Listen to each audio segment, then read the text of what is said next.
Hey yo guys, what is going on? My name is Castor Weinstein and welcome back to the first episode of the Monday Morning Fighter podcast associated with my YouTube channel Evolved MMA News, and my website evolvedmmanews.com. Welcome, and today I wanted to talk a little bit about the latest Bellator fights. As we did not have a UFC card this weekend, and there wasn't really too much MMA news, except there is a little bit of an upcoming bout between Paulie Malignaggi. Jesus, why can't I say names anymore? But Paulie Malignaggi and Artem the Goat Lobov. I honestly cannot wait for this fight. It's going to be probably one of my most anticipated of the year, but we'll talk about that a little bit later after I'm done with the Bellator card. Just remember, Artem the Goat is coming up in a second. Okay, so what happened at Bellator 222 this weekend was insane.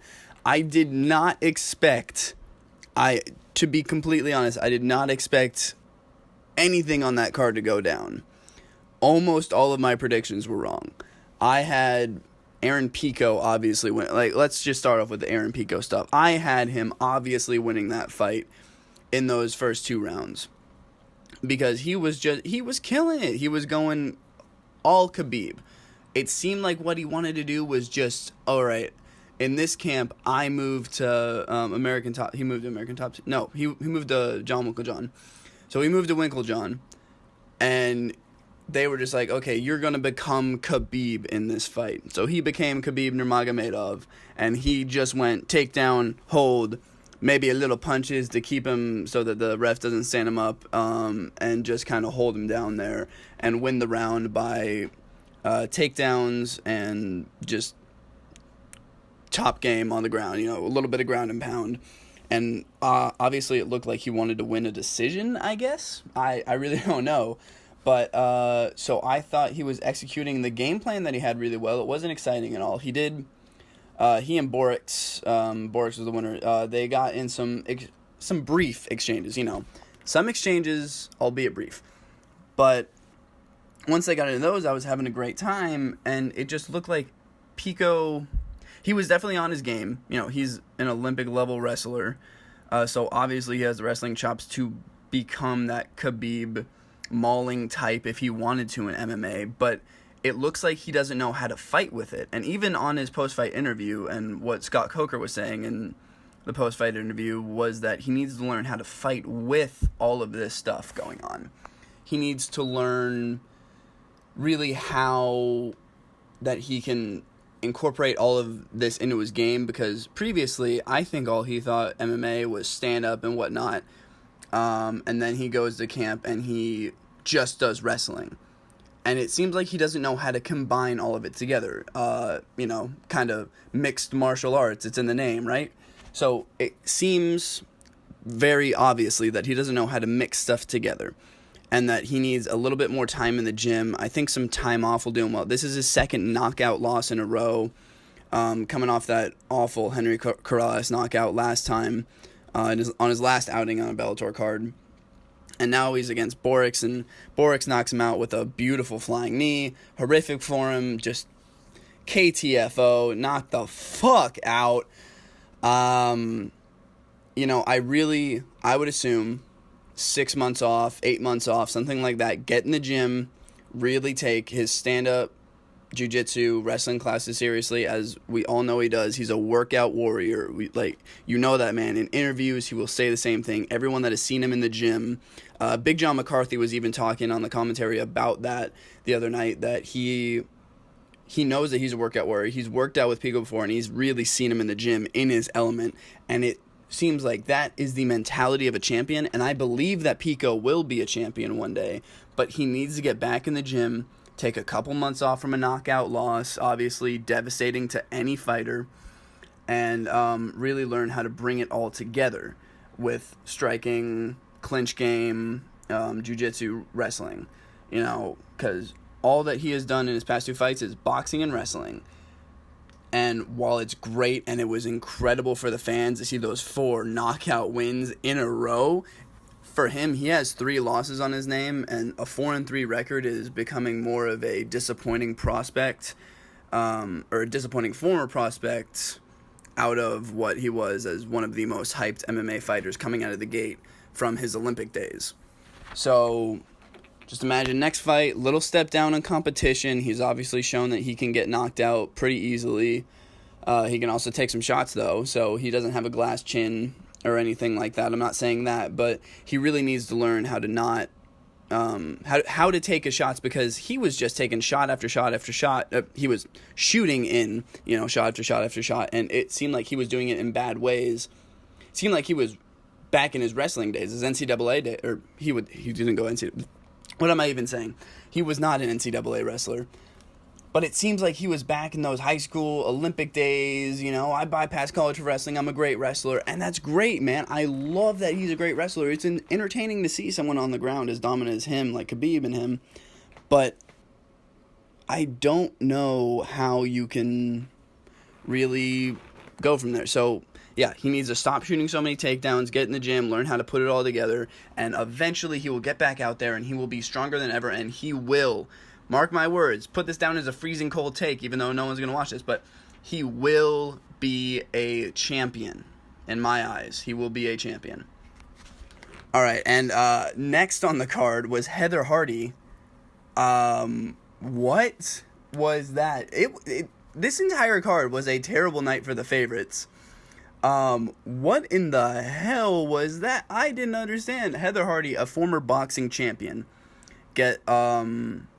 I didn't even know who she was fighting. I didn't bother to look her up. I was, we were having some drinks before the fight. The boys were over. It was a good time. And we were all watching the live stream on YouTube, DAZN. Thank you very much for making your prelims live on YouTube. Unlike the UFC. That's another topic for a different day. I'll cover that in a video on the channel sometime, probably. These new business practices. How annoying. But Heather Hardy got TKO'd in the first in... what was it, a minute 30 or so, something like that? I don't know. It was a short fight, and I did not expect her to get TKO'd.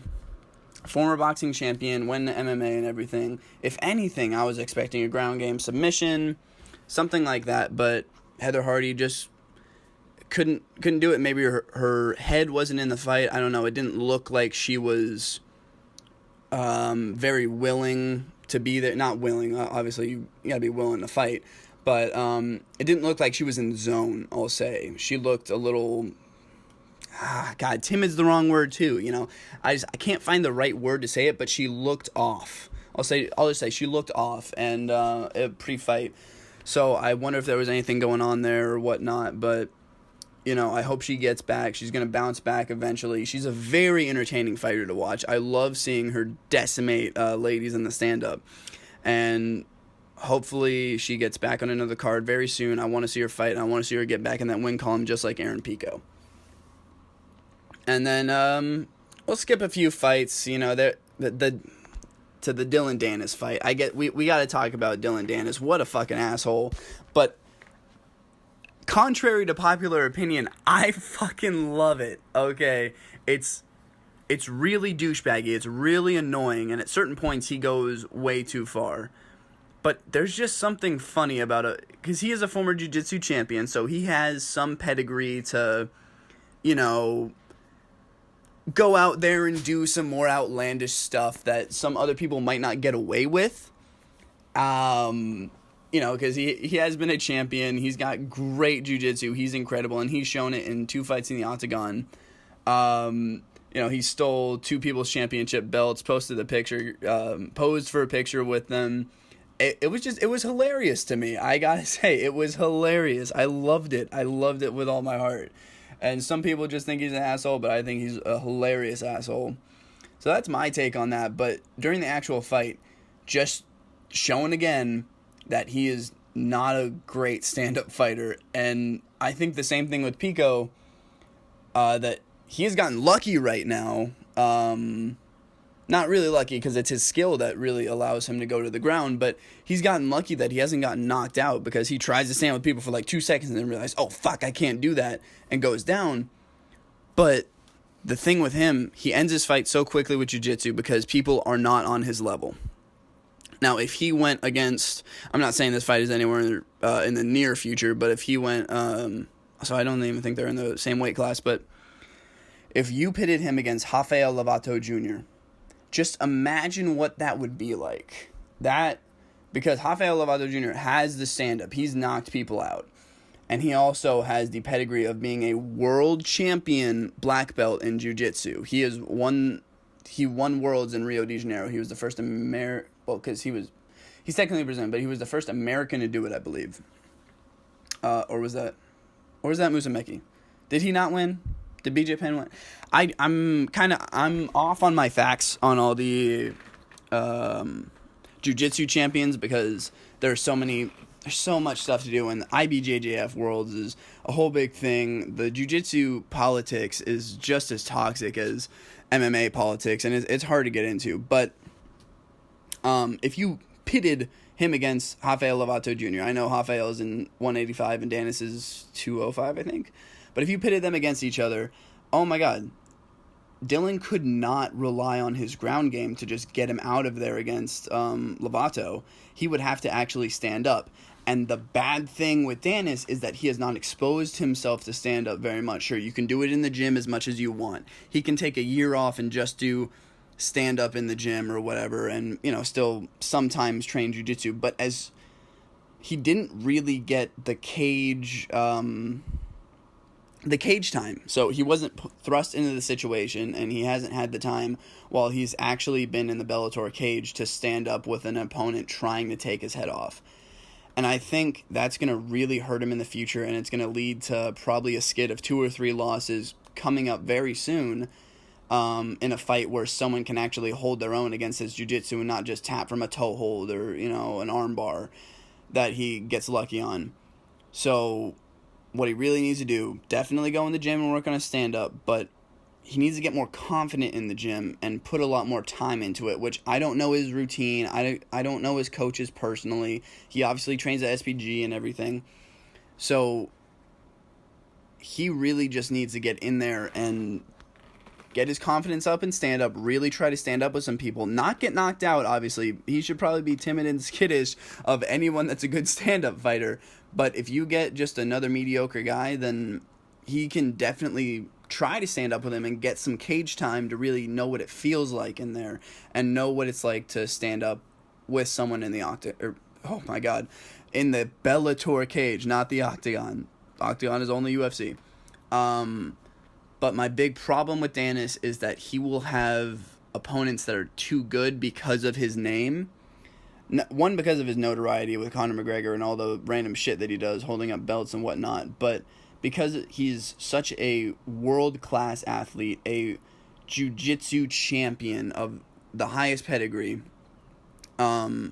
he will not get mediocre fights like he would have if he was in the amateur circuit, or if he was just or if he was just a really fucking awesome jiu-jitsu black belt that just started up in MMA and he's going on. He won't get these fights where people are not good fighters anymore. He's 2-0 now. He's going to start getting much better fights, much better offers, much more money. He's going to start to take them, and I believe that this will lead to a skid of losses in the future.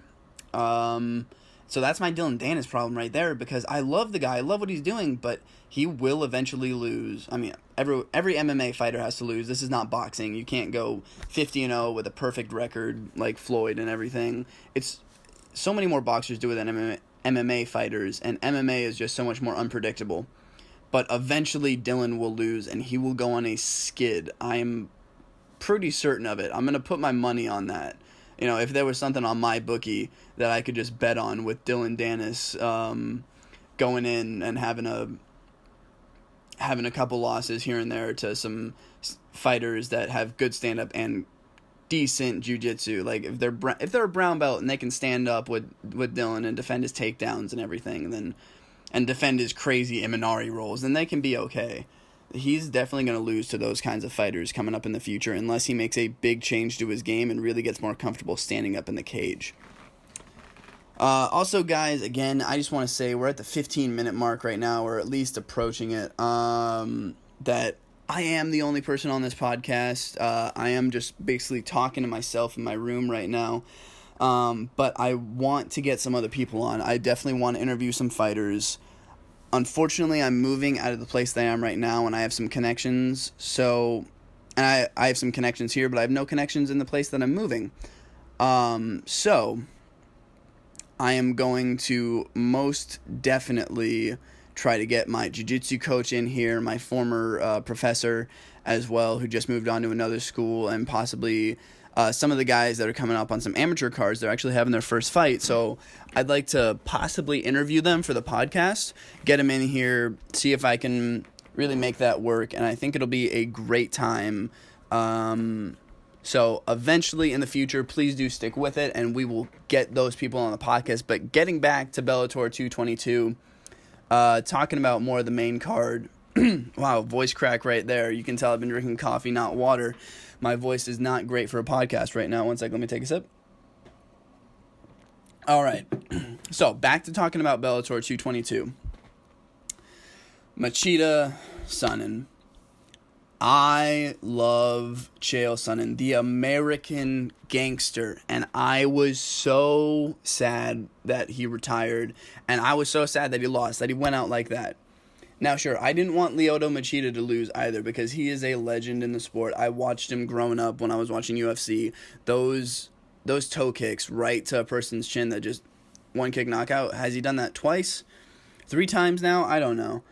He is a master inside the cage with those karate kicks, and I felt that the fight was going to go this way, but I was really confident in Chael's wrestling and his ability. But, you know, both guys are old, kind of unpredictable in their old age, but they're still very good MMA fighters, good enough to be on the main card, of course, and the co-main event of a Bellator card that is very prominent right now. So I was sad to see Chael go out that way, but it was such a beautiful retirement speech. And actually, the thing that they uploaded, I think it was MMAfighting.com, uploaded a beautiful Father's Day message just a day or 2 days after the fight that Chael narrated. And I loved it. I'm going to love seeing him on the Ariel and the Bad Guy show. We'll see how much longer that goes, because I don't know, if you're like me, and obviously like Dana White, I guess, and you really don't like Ariel Helwani, I don't know, it's something the way he speaks, he's so annoying to me. He reminds me of those kids in school that would just come up to you and be like, hey man, how's it going? Hey bro, what's up? I don't know what it is with him that I don't like personally, but I just don't like the guy. And, you know, it's nothing I'm not trying to be personal. I'm not trying to be a hater against him or anything. I just don't like the way that he talks, and I don't like the way that he looks, and his eyes are kind of beady and everything. It's not me trying to be an asshole. It's me just saying I don't like Ariel Helwani, man. I don't know. It's crazy. Crazy to me. But, just talking again, it's hard to see any fighter go out that way, and to... Also, in his post-fight speech, he said if he won that fight, he would have called out Bader for the title, and Bader was already ready to give him the title shot if he won that fight, because obviously he did make it to the semifinals of the heavyweight Grand Prix, and I was ready to see the Bader-Sonnen fight, but unfortunately he lost, and... You know, I wish Chael all the best in retirement. I really want to see him. I wanted to see him like one more time, 2 more times. I wanted to see that trash talk.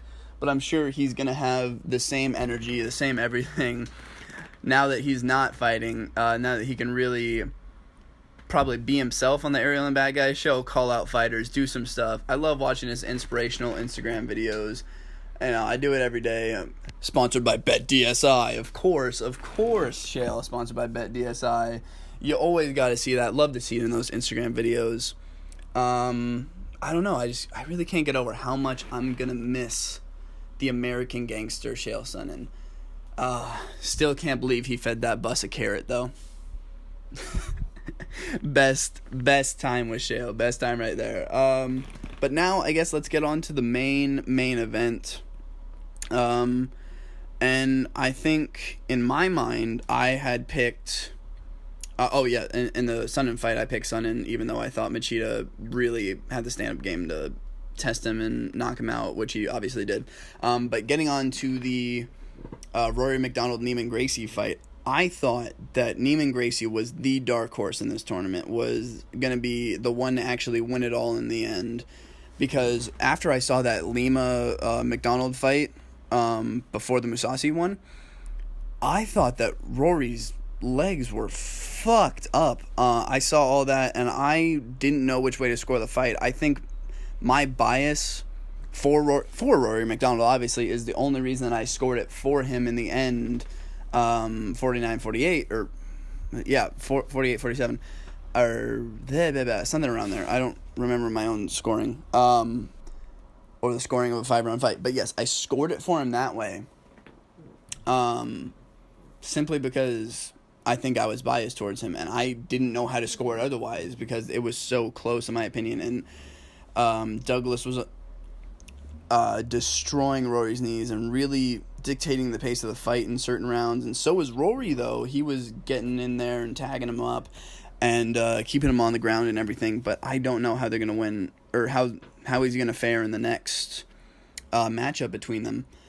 But Neiman Gracie, I thought that once Douglas Lima showed a little bit of exposing of Rory McDonald, that it wasn't just going to be an all-out, Rory from the UFC is going to dominate Bellator, I thought that Neiman Gracie could possibly beat him. And obviously he didn't. It was a wonderful, a masterful 5-round fight. A good decision win for Rory. He really neutralized Gracie's jiu-jitsu, which I didn't think was going to be really a thing, even though I know Rory has, incredible jits. I didn't think that he would be able to take him down not take him down, but defend from all of his submission games. There was a certain point where Neiman was just attacking with submissions, and Rory just would shut them all down, and I really, really loved that.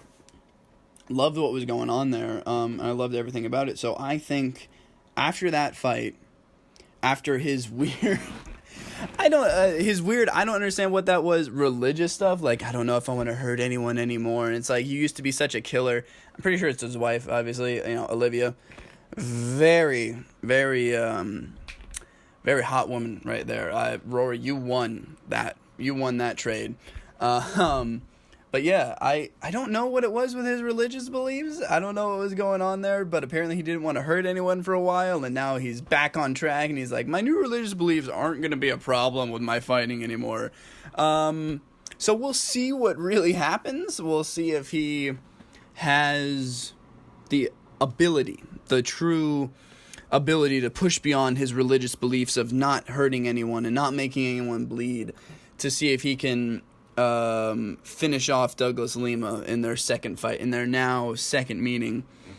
I don't know what the fuck he was on with that religion shit. I don't know. Can anyone tell me? Has anyone actually found religion that watches this show?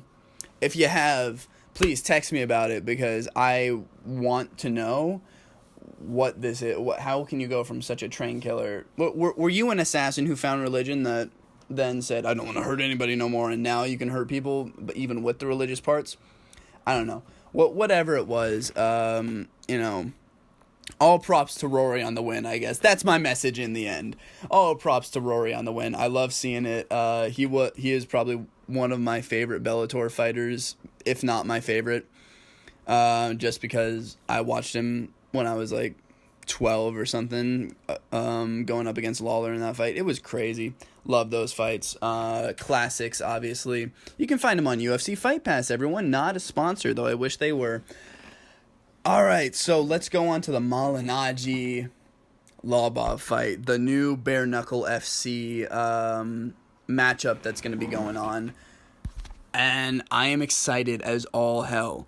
I remember how that Jason Knight fight, oh my goodness. There is going to be blood. There is going to be blood. Let me tell you, ladies and gentlemen, blood will be spilled, and it will be, I don't even remember. I didn't look up how bare knuckle fights worked or anything. I don't remember how they work. All I remember is blood. So, in bare knuckle boxing, Malignaggi, Lobov, I don't even get why Paulie's just being a dick, because Conor has headspace rented up there permanently, I guess, and Artem's associated with Conor, and now the beef is more Conor and Paulie. I don't know. Honestly, obviously, I watched this whole thing escalate in real time, but I don't know why it escalated like this, because Paulie's just a little bitch, and the thing that he actually did today, that I looked on my phone and I saw a direct quote from Paulie Malignaggi, was, "Thank God this MMA community is so fucking stupid. They actually made this fight happen." My man, do you not know how much we support our GOAT? Artem, the meme community at least, Artem Lobov is the GOAT of MMA. You cannot touch this man. You insulted him, and we made certain that this fight would happen, because you cannot insult the GOAT, our God, our Lord and Savior of MMA, Artem Lobov. You cannot insult this man and get away with it. No. We might have sent a lesser individual to deal with you. We might have sent a Jason Knight, maybe. But no. Maybe Sajara Eubanks, who knows. But Artem is the true man right here, and he is going to run through Paulie Malignaggi. I cannot wait to see this. Or maybe he's not, I don't know. But my prediction, I don't know, Artem knockout. He's just going to run through Paulie. Who cares? I don't know. I don't care if Paulie's the trained boxer or not. Artem's going to run through him. This is going to be a bloodbath.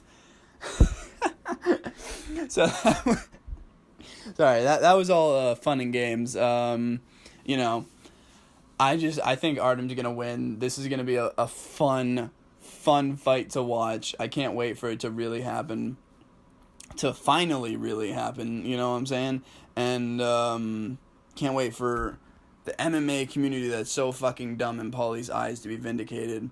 I really don't like that he says that kind of stuff, because even if it's just meant to be incendiary and whatnot, it's kind of like, hey, we're an actual community, we're real people over here that like to watch fights and whatnot, and sure, you're just an insecure asshole that wants to go against all of us. So, good luck to you trying that, and good luck to Artem trying to beat your fucking ass, baby. Okay, that's what I'm talking about. I believe that is the end of the podcast. That's all I really had to talk about. It was a slow week. It's been a slow week generally. There's no UFC stuff going on. I mean, the UFC 239 card is coming up in July, on July 6th. I'll actually be out of town. There's UFC Fight Night this weekend. I forget who it is, but, I'm going to be in Thailand during that July 6th fight, so I'll try to find some way to watch it, but if I can't, I'll definitely be trying to watch an illegal stream. Definitely legal stream. Definitely legal. That's what I totally meant. So I'll be trying to watch those streams right now. Hopefully Brendan Schaub can't shut us down. And, that's about it right now. My name is Castor Weinstein of the Monday Morning Fighter Podcast. This is Evolved MMA News and Media, signing off, saying sayonara and goodbye. Have a good one, y'all. The podcast you just heard was made using Anchor. Ever thought about making your own podcast? Anchor makes it really easy for anyone to get started. It's a one-stop shop for recording, hosting, and distributing podcasts. Best of all, it's 100% free. Sign up now at anchor.fm/new. That's anchor.fm/new to get started.